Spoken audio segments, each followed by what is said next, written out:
అలాగే అక్కడ స్వామివారి కుమ్లా నుంచి తర్వాత మంజేశ్వరం అనే గ్రామానికి అటువైపు వెళ్ళారు ఆ ఊరి దగ్గరికి.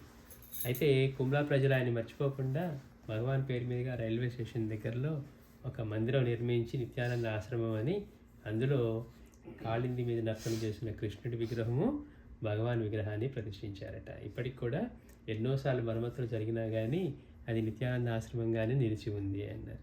అక్కడి నుంచి భగవాన్ మంజేశ్వరం అనే అక్కడికి వచ్చారట. అక్కడికి వచ్చి అక్కడ కూడా ఎక్కడికి వెళ్ళినా కానీ చెట్ల క్రిందే ఉండేవారు కదా, ఒక రావి చెట్టు క్రింద విశ్రమించి ఉన్నారట. అయితే వారు అప్పుడు ఎట్లా ఉన్నారంటే మౌనంగా ఉన్నారు. మౌనంగా ఉంటే అక్కడ తాగుబోతులు కొంతమంది ఏం చేశారు, ఈయన పిచ్చివాడు, ఈయన ఎట్లైనా మాట్లాడించాలి అని అనుకొని ఎంత మాట్లాడించి ఎంత గోల్ చేస్తున్నా, తాగుబోతులు ఎట్లా గోల్ చేస్తారో తెలుసు కదా, వాళ్ళు ఎట్లా గోల్ చేస్తున్నా ఏం చేస్తున్నా కానీ భగవాన్ మాత్రం అట్లానే మౌనంగా ఉన్నారట. మౌనంగా ఉంటే వాళ్ళకి ఈయనేం అనట్లేదని చెప్పి ఎలా అయినా చేయాలని చెప్పి ఒక పిచ్చోడు ఏం చేశాడు, ఒక తాగుబోతువాడు ఎండిపోయిన కొబ్బరి చిప్పలన్నీ ఒక తాడు కట్టి అది భగవాన్ నడుముకు చుట్టాడట. భగవాన్ నడుముకు చుట్టి ఆ కొబ్బరి చిప్పలు వెలిగించాడు. అయినా కానీ నేనేం మాట్లాడకుండా అలానే కూర్చున్నారట. అంటే వారికి దేహభావం ఉంటే కదా, ఇప్పుడు రమణ భగవాన్ ఉన్నారు, ఆపరేషన్ చేయాలి భగవాన్ అన్నారు, చేసుకోండి అన్నారట. మీరు చేసే దేహానికే కదా, రమణుడికి కాదు కదా, మీరు చేసే దేహానికి అని ఈయన అవి వెలిగించినా కానీ అట్లానే ఉన్నారట.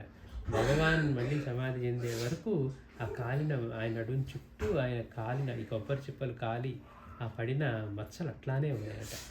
చూడండి ఎంత గమ్మత్తో. అంటే ఎట్లాంటి మూర్ఖులు ఉంటారు, మౌనంగా ఉంటే అంతటి మహనీయుడిని. అంటే మనం కూడా ఆయన మహనీయుడని తెలియదు అనుకోండి, పిచ్చివాడి కింద లెక్క వేయడము, వేసాం, అసలు మనకేం పని, మన పని మనం చూసుకోవచ్చు కదా. కానీ వీళ్ళు ఆ తాగుబోతులు ఆయన్ని ఎట్లయినా మాట్లాడించాలి, ఇప్పుడన్నా మాట్లాడతాడా లేదా అని చెప్పి మౌనంగా ఉన్నారని ఆయన నడుము చుట్టూ ఆ ఎండిపోయిన కొబ్బరి చిప్పలు కట్టి వాటిని అంటించారట. అవన్నీ కాలి ఆయన నడుము అంతా కూడా ఆ మచ్చలతోటి, కాలిన మచ్చలతోటి వారు జీవించినంత కాలం ఆ మచ్చలు అలానే ఉన్నాయట. అంటే వీళ్ళు ఎలా ఉంటారు, వీళ్ళ స్థితి అంటే వీళ్ళకి ఆ నిప్పు అవన్నీ ఏం చేయలేవు. కానీ నిజంగా ఇప్పుడు బాగా గుండెలో చేయి పెడితే కాలదు, కానీ బిడ్డ కోసం కావాలంటే ఆయన చేయి కాలింది. వాళ్ళ నిజస్థితి అది.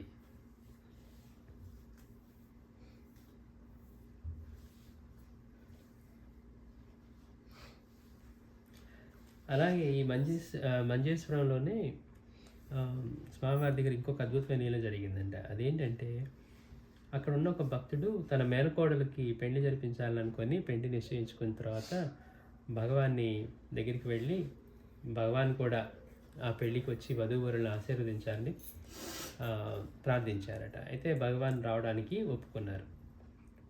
అయితే భగవాన్ పెళ్ళికి వచ్చారు, ఆయనకి ఆసనం వేసి భగవాన్ని సత్కరించి కూర్చోబెట్టారట.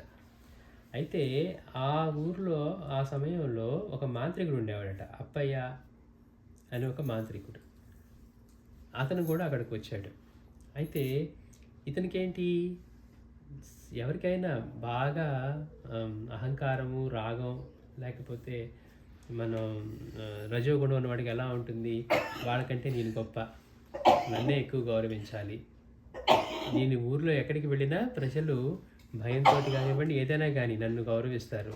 ఇప్పుడు వచ్చిన భగవాన్కి ఇప్పుడు వీళ్ళు ఇంత చేస్తూ ఉన్నారు, ఆయన నాకంటే తక్కువ వాడు, నన్నే ఎక్కువ గౌరవించాలి అని ఈ దురాలోచన పుట్టింది. ఇతను ఎలాంటి శక్తులు ఉండేవి అని జనాలు ఎందుకు భయపడతారంటే, అక్కడ ఒకసారి మంగళూరులో ఒక ధనికుడి ఇంట్లో సంగీత కచేరీ ఏర్పాటు చేశారు. దానికోసం బెంగళూరు నుండి ఆర్టిస్టులు, ఈ మ్యూజిషియన్స్ వీళ్ళందరూ వచ్చారట. అయితే ఆ సాయంత్రం ప్రోగ్రాంకి ఇతను కూడా వచ్చాడట. వస్తే ఆ గేట్ దగ్గర ఉన్న వాడికి ఇతను ఎవరో తెలియలా, ఈ వచ్చినటువంటి ఈ మాంత్రికుడు ఎవరో తెలియకపోవటం వల్ల అతను ఏం చేశాడు, అతన్ని లోపలికి అనుమతించలేదంట. అతను కోపంతో వెళ్ళిపోయి ఇంటికి వెళ్ళి అదే సాయంత్రం ఇంటికి వెళ్ళిపోయి అతను చేసిన మంత్రప్రయోగం వల్ల వచ్చిన ఆర్టిస్టులు ఎవ్వరూ కూడా పాడటానికి లేకుండా వాళ్ళ గొంతులంతా మోగపోయాయట. అంటే అందుకని ప్రజలందరూ అతనితో పెట్టుకోవాలి అంటే అంత భయపడేవారు. అట్లాంటి ఈ అప్పయ్యతోటి సరే స్వామివారిని చూశారు. చూసి ఇతన్ని ఎట్లయినా భగవాన్ని భగవాన్ కంటే నేనే శక్తిమంతుణ్ణి, నాతో పోల్చుకుంటే ఆయన శక్తి సామర్థ్యాలు నా ముందు ఏమి లేవు అని నిరూపించాలని చెప్పి వెళ్ళి భగవాన్ ఇబ్బంది పెడతాం మొదలుపెట్టాడట. ఎవరైతే భగవాన్ని ఆహ్వానించాడో అతను పాపం ప్రాధేయపడుతూ ఉన్నాడు. ఎందుకని భయం కూడా ఉంది కదా ఇతని పట్ల. ప్రాధేయపడుతూ ఉన్నా కానీ వినలేదట. అతను ఏం చేశాడంటే అక్కడికి వెళ్ళి అక్కడ ఒక పొగాకు కాడ ఒకటి తీసుకున్నాడట. పొగాకు కాడ తీసుకొని దాన్ని కొన్నిసార్లు స్పృశించి, అంటే మంత్రప్రయోగం చేస్తూ ఉన్నాడు. దానికి మంత్రంతో చేస్తూ అక్కడ కూర్చున్న భగవాన్ దగ్గరికి వెళ్ళి సడన్గా భగవాన్ నోట్లో ఆ కాడను పెట్టాడట. అంటే ఆ కాడను మంత్రించి భగవాన్ నోట్లోకి అది కుక్కితే భగవాన్ తీసేయమన్నారట. ఇది నాకు వద్దంటే లేదు లేదు మీరు నవలండి దాన్ని, అంటే మంత్రం అని చెప్పకుండా మీరు అది నవలండి అంటే కొంతమంది పొగాక అది నవ్వులుతారు కదా, అట్లా ఈయనకి పెడితే నాకు అవసరం లేదు నాకు తీసే అంటే కూడా ఆయన వినకుండా ఈయన ఎంత ప్రాధాయపడుతూ ఉన్న ఎవరైతే ఈ పెళ్లి జరిపిస్తూ ఉన్నారో అతను పాపం ఎంత ప్రాధాయపడుతూ ఉన్నా కానీ రావు గారు ఆయన వినకుండా భగవాన్ నోట్లోకి దాన్ని బాగా లోపల చూసి నవిలి మింగండి అని బలవంతంగా భగవాన్ చేత నవిలి మింగిచ్చాడట. చూడండి గమ్మత్తు. సరే ఇక అతను వినకపోయేసరికి భగవాన్ నవిలి మింగేశారు. భగవాన్ మింగటమే ఆలస్యం, ఒక్కసారిగా ఇతనికి వెంటనే రియాక్షన్ ఇచ్చేసి కింద పడి గబ్బోలు పెడతాం మొదలుపెట్టాడట. కడుపంతా ఉబ్బిపోయి ఇతనికి అంటే ఏమవుతుంది, మనం రాకడి బాబా దగ్గర కూడా ఇలానే చూసాం, వాళ్ళకి వెంటనే వికెట్ ఇస్తుంది. ఆయమే చేసిన ప్రయోగం బాబా చెప్తారు నువ్వు పెరుగు తెచ్చుకో, ఆయనకి మిరపకాయలు పెడుతుంటే కూడా ఇట్లాంటి ఏమైనా మంత్ర ప్రయోగాలు చేసినా కానీ చెప్పేవారు. ఇక్కడ ఇతను బలవంతంగా మంత్రప్రయోగం చేసిన ఆ పొగాకు కాడని భగవాన్ నోట్లోకి చొప్పించి నవిలి మింగేదాకా ఊరుకోలేదట. అంటే అంత ఇదిగా చేసేసరికి ఆయన సరే ఆయనకేముంది ప్రసన్నంగా నవిలి మింగేశారట. భగవాన్ మింగిన కొన్ని క్షణాలకే ఇతనికి పొట్టంతా ఉబ్బిపోయి గిరగిలా కొట్టుకుంటూ కింద పడి చేస్తే ఇతన్ని వెంటనే అక్కడ వెన్లాక్ అనేది ఒక పెద్ద హాస్పిటల్ ఉంది, దానికి తీసుకెళ్ళాలని ట్రై చేశారు కానీ తర్వాత 3 రోజుల కల్లా అతను చనిపోయాడు. చూడండి, అంటే మహాత్ములతో పెట్టుకుంటే ఎట్లా ఉంటుంది. ఒక్కోసారి ఆటలాడుతూ ఉంటారు, ఏమీ లేకపోయినా మనం రాఘవేంద్ర స్వామి చేతిలో చూసాం, మహనీయుల చేతుల్లో చూసాం. అక్కడ బిడ్డ లేకపోయినా ఇదిగో బిడ్డకి ఇలా అయింది చచ్చిపోయారు అంటారు, అది గుర్రం చచ్చిపోయింది అంటారు. నిజంగానే మనం చెప్పుకున్న చరిత్రలో కూడా గుర్రం చనిపోదు, కానీ అట్లా చెప్పి డబ్బులు తీసుకెళ్దామని వస్తారు, అట్లాగే నిజంగానే చనిపోతుంది.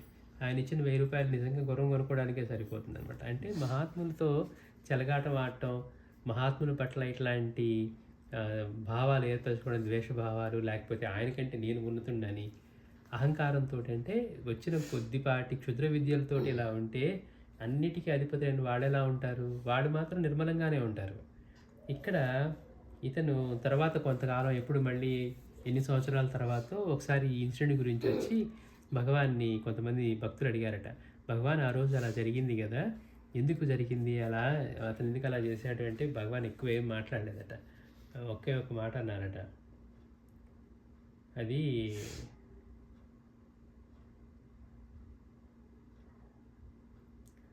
పరిస్థితులు కర్మఫలం అన్నారట. పరిస్థితులు అలాంటివి, కర్మఫలం అనుభవించాడు అంతే, ఇంకేం మాట్లాడలేదట. చూడండి, అంటే మహాత్ములు చెలగాట పడితే ఎట్లా ఉంటుంది.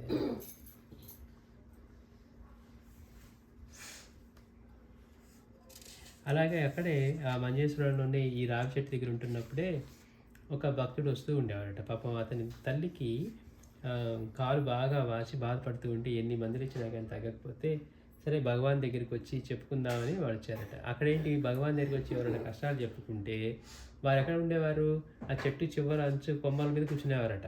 చూడండి గమ్మత్తుగా ఉంటుంది. అంత భారీ విగ్రహంతో ఆయన చూస్తానికి చెట్టు కింద ఉండేవారు. ఒకసారి చెట్టు ఎక్కి పైన ఊరికే మధ్యలో కూర్చోడం కాదు, అంచు చివర కొమ్మ పై అంచు చివర కూర్చునేవారట. వీళ్ళు ఇక్కడి నుంచి చెప్పుకునేవారట. ఈ కష్టాలు చెప్పుకుంటే ఆయన ఏం చేసేవారు, ఏమైనా చేయాలనుకుంటే కొన్ని ఆకులు దూసి కిందకి వేసేవారట. అలా తీసుకున్నప్పుడు వాళ్ళ ఆకులు తీసుకొని సేవిస్తే వాళ్ళ కష్టాలు పోయాయట.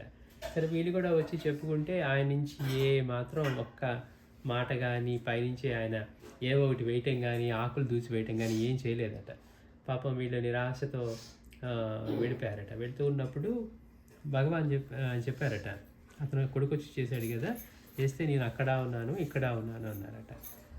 సరే మళ్ళీ ఏం చేశారు, తల్లిని తీసుకొని వచ్చారు. వెంటనే ఇంటికి వెళ్ళి పాపం కష్టపడుతున్న తల్లిని ఎట్లాగో బండెక్కించుకొని వచ్చి ఆవిడ కూడా పాపం అట్లానే వేడుకుంటే భగవాన్ని, మళ్ళీ భగవాన్ ఏం మాట్లాడలేదట.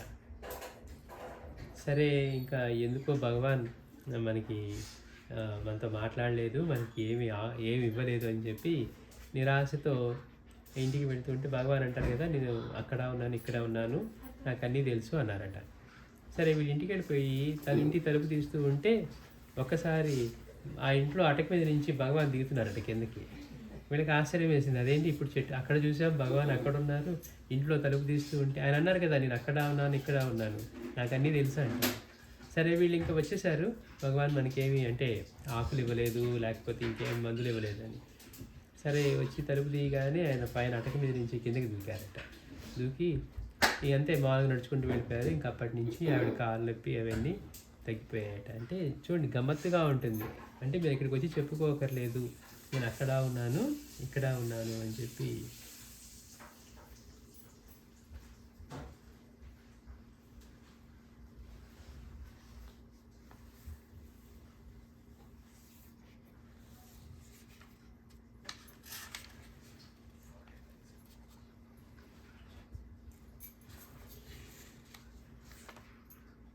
మళ్ళీ వచ్చేవారని చెప్పుకుందాం. శ్రీ సచ్చిదానంద సద్గురు సాయినాథ్ మహారాజ్ की जय.